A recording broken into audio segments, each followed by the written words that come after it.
Hi friends, welcome to 2024. எல்லாருக்கும் wish you happy new year. இந்த வருஷம் எல்லாருக்குமே ஹாப்பியாக அமையணும்னு நான் ப்ரே பண்ணிக்கிறேன். ஊரில் நல்லாவே குளிர ஆரம்பிச்சிருச்சு. நியூ இயர் அன்னைக்குன்னு தனியாக பிளான் எதுவுமே இல்லை. எந்திரிச்ச உடனே குலதெய்வ கோயிலுக்கு போயிட்டு வரும்போது செடி வாங்கிட்டு வந்திருந்தோம். அது வந்து நியூ இயர் அன்னைக்கே நட்டுடலாம் அப்படின்னு சொல்லிட்டு எந்திரிச்சதுமே வந்து அந்த ஒர்க்குக்கு வந்து போயிட்டோம். இட்லி பூ செடி தான் வாங்கியிருந்தோம், பிங்க் கலர். ஆல்ரெடி வந்து சாண்டில் கலரில் ஒரு பூச்செடி இருக்குது. அதோட லைன்லேயே வந்து அந்த ஸ்டார்டிங் இடத்துல ஒரு ஆக்சுவலி மரம் இருந்தது, அதை எடுத்துட்டோம். அப்படிங்கிறதுனால அந்த ஸ்பேஸ் வந்து ஃப்ரீயாக இருந்தது. அதனால் இந்த இட்லி பூச்செடி வைக்கலான்னு பிளான் பண்ணி தான் வந்து வாங்கியிருந்தோம். அண்ட் இந்த டைம் வந்து ஒரு செராமிக் பாட்டுமே வந்து வாங்கியிருந்தோம். ஈரோடு ரிங் ரோடுக்கு பக்கத்தில் இருக்க க்ரீன் பார்க் நர்சரியில் தான் வந்து செடியும் பாட்டும் வந்து வாங்கிட்டு வந்திருந்தோம். ஃபர்ஸ்ட் டைமாக வந்து செராமிக் பாட் சூஸ் பண்ணி வாங்கியிருந்தோம். அண்ட் அது கூடவே வந்து இந்த ஒயிட் கலர் தட்டும் சூஸ் பண்ணிக்கிட்டோம். ஆக்சுவலி இண்டோர் பிளான்ட்டுக்கு வந்து தட்டு தேவையில்லை, இருந்தாலும் இருக்கட்டும் அப்படின்னு சொல்லி சூஸ் பண்ணி வாங்கியிருந்தோம். ரொம்ப நாளைக்கு முன்னாடியிலேருந்தே இந்த பீஸ் லில்லிக்கு வந்து பாட் இல்லாமல் டிலே ஆகிட்டே இருந்தது. அதுக்காகவே தான் இந்த செராமிக் பாட் வந்து வாங்கியிருந்தோம். அந்த பீஸ் லில்லி செடியை வந்து செராமிக் பாட்டில் வச்சு வீட்டுக்குள்ளே வைக்கலாம் அப்படிங்கிறதுக்காக தான் வந்து செடி வாங்கி ஆக்சுவலி ஒரு 2 months கிட்ட ஆச்சு. இன்னுமே வந்து அது பாட்டில் வைக்காமல் இருக்கு. செடி நடும்போது வெண்பா குட்டியும் வந்து ஜாயின் பண்ணிக்கிட்டா. வெண்பா குட்டிக்கு மார்னிங் எந்திரிச்சதுமே இங்கே வந்து முன்னாடி இருக்க ஸ்பேஸில் வந்து வெளியில் வந்து விளையாடுறது அவளுக்கு பிடிக்கும். வீட்டுக்குள்ளேயே வந்து இருக்க மாட்டா. இங்கே ஊருக்கு வந்துட்டோம் அப்படின்னா ஸோ வெளியில் விளையாடிட்டு இருந்தா. நாங்கள் செடி நடுறதை பார்த்ததும் வந்து அவளும் ஜாயின் பண்ணிக்கிட்டா. செடி நட்டு முடிச்சாச்சு. சுற்றியும் ரவுண்ட் போட்டு தண்ணி விட்டுட்டோம் அப்படின்னா இதோட ஒர்க் வந்து முடிஞ்சுது. இந்த இயர் ஃபுல்லாகவே இன்னும் நிறைய செடி வைக்கணும்னு சொல்லிட்டு இன்றைக்கி ஃபர்ஸ்ட் செடியில் வந்து ஸ்டார்ட் பண்ணியாச்சு. இந்த செடி எப்படி வளர்ந்துட்டுருக்குங்கிறத அடுத்தடுத்த விலாகில் வந்து பார்க்கலாம்.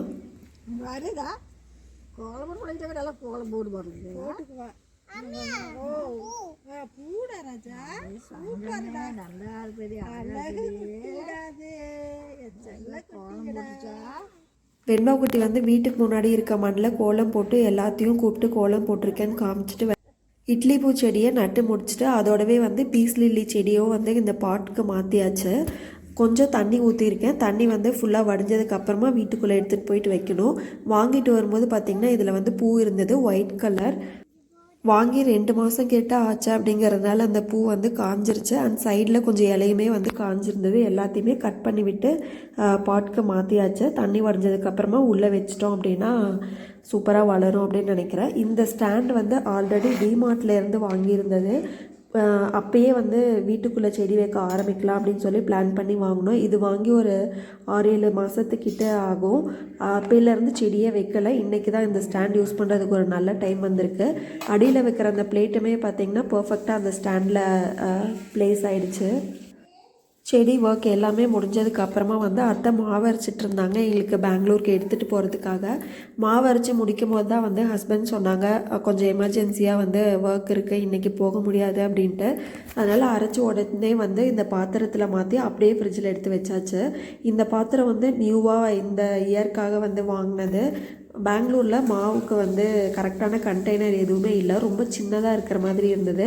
2 பாத்திரத்தில் வைக்கிற மாதிரி இருந்தது. அதனால் இப்போ நியூவாக வந்து இந்த கண்டெய்னர் வந்து வாங்கியிருந்தோம். இந்த பாத்திரத்தோட ஹைட்டு கம்மியாக இருக்கிறதுனால ஃப்ரிட்ஜில் வந்து ஈஸியாக ஸ்டோர் பண்ணி வச்சுக்கலாம். எதுவுமே எந்த ரேக்கையுமே வந்து நம்ம ரீஅரேஞ்ச் பண்ண தேவையில்லை. வைடாக இருக்கிறதுனால நிறைய குவான்டிட்டியுமே வந்து பிடிக்கும். மாவு அரைச்சி டைரெக்டாக இதில் மாற்றிட்டு ஃப்ரிட்ஜில் எடுத்து வச்சிட்டோம். நாங்கள் இன்றைக்கி பெங்களூர் கிளம்புறோம் அப்படின்னு சொல்லியிருந்ததுனால அம்மாவும் வந்து எங்களை சென்ட் ஆஃப் பண்ணுறதுக்காக வந்தாச்சு. வந்ததுக்கப்புறம் தான் வந்து அம்மா கிட்டே சொன்னோம் நாங்கள் போகலை அப்படின்ட்டு.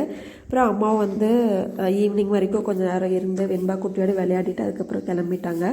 சப்போட்டா வந்து நிறைய காய்ச்சிருந்தது, அதனால் கொஞ்சம் பறித்து வைக்கலாம் அப்படின்னு சொல்லிட்டு இந்த பக்கெட்டில் செராமிக் பாட்டில் மாற்றினது போக மீதி மண் இருந்துச்சு, அதோடவே எடுத்துகிட்டு வந்துட்டேன். ஏன்னா இந்த சப்போட்டா பறித்தோம் அப்படின்னா கொஞ்சம் பால் வரும். அதை வந்து மண்ணில் வச்சிட்டோம் அப்படின்னா பக்கெட்டில் ஸ்டெயின் எதுவும் ஆகாமல் இருக்கும். கீழேயே வந்து பார்த்திங்கன்னா நிறைய விழுக ஆரம்பிச்சிருச்சு, நிறைய காய் இருக்குது. அதனால் கொஞ்சம் பெருசாக இருக்கிற பழுக்கிற ஸ்டேஜில் இருக்க காயெல்லாம் பறித்து நல்லா பெருசாக பழுக்கிற ஸ்டேஜில் இருக்கிறத வந்து பறித்தோம் அப்படின்னா ஒரு 2 days நல்லா கவரில் போட்டு கட்டி வச்சுருந்தோம் அப்படின்னாலே வந்து பழுத்துரும். இந்த செடிக்கு இப்போ வரைக்கும் பெருசாக உப்பு உரம் அப்படின்னு மருந்து அப்படின்னு எதுவுமே கொடுத்ததில்ல. அதுவாகவே வந்து ஆர்கானிக்காக சூப்பராக காய்ச்சிட்ருக்கேன். இதுக்கு பக்கத்துலேயே வந்து நெல்லிக்காய் செடியும் இருக்குது. கீழே நிறைய கொட்டி இருக்குது. மோஸ்ட்லி வந்து இந்த குட்டி நெல்லிக்காய் வந்து வீட்டில் ஜாஸ்தி யூஸ் பண்ண மாட்டோம். அதனால் யாராவது வந்து வாங்கிட்டு போயிடுவாங்க. இந்த டைம் இதுலேயுமே வந்து நிறைய காய் பிடிச்சிருந்தது. எல்லா டைமுமே வந்து இந்த குட்டி நெல்லிக்காய் மரத்தில் நிறையா தான் காய் பிடிச்சிருக்கும். ஆல்ரெடி பாதி வந்து பறிச்சுட்டு போயிட்டாங்க. இன்னும் சப்போட்டா வந்து ஒரு 10-15 காய் மட்டும் பறிச்சிருக்கேன். ஏன்னா போயிட்டு திரும்பி பொங்கலுக்கு உடனே ஊருக்கு வர போகிறோம். அதுக்குள்ளே நிறையா கொண்டு போனோம் அப்படின்னாலும் வேஸ்ட் ஆகிடும். அதனால் இது எல்லாமே கரெக்டான காயாக தான் பறிச்சிருக்கேனான்னு பார்த்துட்டு நெக்ஸ்ட் டைம் வந்து எல்லாத்தையும் பறிச்சிக்கலாம் அப்படின்னு சொல்லிட்டு கொஞ்சம் மட்டும் பறித்து எடுத்துக்கிட்டேன். மண்ணில் வச்சேன் அப்படிங்கிறதுனால பால் எல்லாமே பார்த்திங்கன்னா அந்த மண்ணில் போயிட்டு காயில் எதுவுமே வந்து ஒட்டலை. இல்லைன்னா காய் ஃபுல்லாகவே அந்த பாலாகவே இருக்கும். இன்னும் மரத்தில் நிறைய காய் இருக்குது. பொங்கல் டைமில் கொஞ்சம் பறிக்கணும். சப்போட்டாலாம் பறித்து வச்சுட்டு வந்ததுக்கப்புறமா மதியம் நியூ இயர்க்கு ஏதாவது ஒரு ஸ்வீட் பண்ணலாம் அப்படின்னு சொல்லிட்டு குலாப் ஜாமுன் மாவு இருந்தது ஆல்ரெடி வாங்கினது. அதை தான் வந்து பண்ணலான்ட்டு பால் காய வச்சிட்ருக்கேன். பால் ஊற்றி பிசைஞ்சோம் அப்படின்னா டேஸ்ட் வந்து சூப்பராக இருக்கும். மாவு பிசைகிறதுக்கு முன்னாடியே சுகர் சிரப் வந்து பண்ண ஆரம்பித்தாச்சு. நான் வந்து எப்போவுமே 1:1 ரேஷியோவில் தான் வந்து தண்ணியும் சர்க்கரையும் வந்து சேர்த்துப்பேன். எப்பயுமே 2 பாக்கெட்டுக்கு 1 கிலோ அளவு சர்க்கரை வந்து மெஷர்மெண்ட் கரெக்டாக இருக்கும். இவங்களோட மெஷர்மெண்ட் படி பார்த்திங்கன்னா நம்மளோட சுகர் அளவு வந்து ரொம்ப ஜாஸ்தி போடுற மாதிரி இருக்கும். கண்டிப்பாக அது வந்து வேஸ்ட்டு தான் ஆகும். 1 kg போட்டோம் அப்படின்னா அதுலேருந்து கொஞ்சம் மட்டும்தான் மீதி வரும். ரொம்ப வேஸ்ட் ஆகாது. அதனால் நீங்கள் வந்து குலாப் ஜாமுன் செய்கிறீங்க அப்படின்னா இந்த 2 பாக்கெட். இன்றைக்கி நான் எடுத்துருக்க பிராண்ட் வந்து ஆசீர்வாத். சூப்பராக இருக்கும். எம்டிஆர் வந்து எங்களுக்கு ரொம்ப பிடிக்கும். அதுக்கு அடுத்து ஆசீர்வாத் தான் எங்களோட ஃபேவரெட்டு குலாப் ஜாமுனில். மாவு வந்து ரெடி பண்ணியாச்சு. இப்போ ஃப்ரை பண்ணுறதுக்கு ரெடியாக இருக்குது. பக்கத்துலேயே பார்த்தீங்கன்னா அத்தையும் வந்து பஜ்ஜி போண்டா அப்படின்னு சொல்லிட்டு ரெடி பண்ணிகிட்டு இருந்தாங்க. அப்பா அம்மா வந்து எல்லாருமே வந்திருக்காங்க. அப்படிங்கிறதுனால நியூ இயர் செலிப்ரேட் பண்ணுறதுக்காக ஸ்வீட்டு காரம் எல்லாமே வந்து பண்ணிகிட்ருக்கோம்.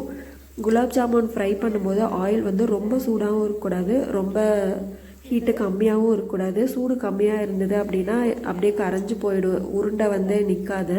ஹாட்டாக இருந்தது அப்படின்னாலும் உள்ளே வேகாமல் வெளியில் டார்க் ப்ரௌன் ஆகிடும். ஸோ மீடியமான ஹீட்லேயே வச்சு ஃப்ரை பண்ணி எடுத்துக்கணும். குலாப் ஜாமுன் ஃப்ரை பண்ணும்போது எப்போவுமே வந்து ஃப்ளேவர் இல்லாத ஆயில் தான் எடுத்துக்கணும். ஃப்ளேவர் இருக்க ஆயில் எடுத்தோம் அப்படின்னா சாப்பிடும்போது அதோட ஃப்ளேவரோட ஸ்மெல் தான் வந்து டாமினேட் பண்ணும். அப்புறமா ஃப்ரை பண்ணும்போது மொத்தமாக 10-15 போட்டு ஃப்ரை பண்ணாமல் கொஞ்சமாக எண்ணெய் ஊற்றி இந்த மாதிரி 5 உருண்டையாக போட்டு ஃப்ரை பண்ணி எடுக்கும்போது எல்லாமே கொஞ்சம் ஈவனாக வேக வச்சு எடுக்கிற மாதிரி இருக்கும். மொத்தமாக போட்டோம் அப்படின்னா அது வந்து பர்ஃபெக்டாக வெந்து வராது. மீடியம் ஹீட்டில் தான் வச்சு ஃப்ரை பண்ண போகிறோம். அப்படிங்கிறதுனால ரொம்ப ஜாஸ்தி உருண்டையை சேர்த்துட்டோம் அப்படின்னா எண்ணெயோட சூடு வந்து கம்மியாயிடும். அப்போ வந்து குலாப் ஜாமுன் வெடிக்க ஆரம்பிச்சிடும். ஸோ எப்போவுமே ஃப்ரை பண்ணும்போது 4-5 மட்டும் சேர்த்து ஃப்ரை பண்ணி எடுத்துக்கலாம். குலாப் ஜாமுன் உருண்டையெல்லாம் ஃப்ரை பண்ணி எடுத்ததுக்கப்புறமா சுகர் சிரப்பில் போடுறதுக்கு முன்னாடி சுகர் சிரப் சூடாக இருக்கணும். அப்படி இல்லை அப்படின்னா இந்த உருண்டைகள்லாம் சூடாக இருக்கணும். ரெண்டில் ஏதாவது ஒன்று சூடாக இருந்தால் மட்டும்தான் வந்து குலாப் ஜாமுன் வந்து கரைஞ்சி போகாமல் அப்படியே இருக்கும். இப்போ வந்து சூப்பராக குலாப் ஜாமுன்லாம் ரெடி பண்ணி எடுத்தாச்சு. பாகும் வந்து ஆறியாச்சு. அண்ட் உருண்டையுமே வந்து கொஞ்சம் வாமாக தான் இருக்குது. அதனால் எல்லாத்தையுமே வந்து இப்போ உள்ளே சேர்ந்து ஓரளவு கரண்டி வச்சு கலந்து விடாமல் இந்த மாதிரி பாத்திரத்தையே ஷேக் பண்ணோம் அப்படின்னா அதுவே வந்து ஈவன் ஆகிடும். அதுக்கப்புறம் ஒரு 2-3 ஹவர்ஸ் வெயிட் பண்ணோம் அப்படின்னா சூப்பரான gulab jamun ready. New year அன்றைக்கி பெருசாக எதுவுமே வந்து ஸ்பெஷல் பிளான் இல்லை. ஏன்னா பார்த்திங்கன்னா முன்னாடி நாள் நைட்டில் இருந்தே ஹஸ்பண்ட்க்கு ஒர்க் ஸ்டார்ட் ஆகிடுச்சு. ஏதோ ஒரு இஷ்யூ அப்படின்னு சொல்லிட்டு ஒர்க் பண்ண போயிட்டாங்க. அந்த அன்னையிலேருந்தே வந்து நியூ இயர் கம்ப்ளீட் ஆகி நெக்ஸ்ட் டே மார்னிங் வரைக்குமே அந்த ஒர்க் கண்டினியூ ஆகி போயிட்டே இருந்தது. நியூ இயர் அன்றைக்கி நைட்டு ஃபுல்லாக வந்து கேப்பே இல்லாமல் ஃபுல் நைட்டுமே வந்து ஒர்க் பண்ணிட்டு தான் இருந்தாங்க. ஸோ அதனால் நெக்ஸ்ட் டே Jan 2 வந்து ஒரு ஈவினிங் வரைக்குமே வந்து ரெஸ்ட் எடுத்துகிட்டு ஈவினிங் அப்புறமா வந்து நாங்கள் பெங்களூர் கிளம்பினோம்.